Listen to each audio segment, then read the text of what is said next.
Introducing the ultimate door and window bracket. Secures the jamb to both sides of the wall for a professional installation every time. It's easy, only 3 tools needed. Draw a vertical plumb line 3/4 of an inch from the rough opening on the hinge side.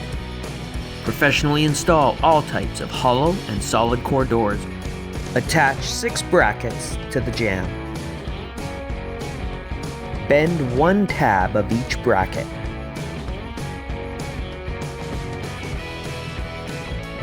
Place the door in the opening. Open the door and bend the tabs on the other side. Fasten on the hinge side, centering the notch to the plumb line. Your door is now level. Continue on the latch side, leaving equal space at the top and side of the door and the jamb. Then open the door and fasten the brackets to the wall on the other side.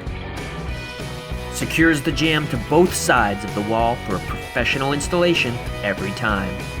Also install exterior windows with ease. Attach the bracket, lining up the V with the edge of the jamb extension. Place window, bend each of the brackets and secure. No holes to fill. No bowing of the window jamb extension when applying insulation. No insulation voids for maximum R value. Door or window, a professional installation every time.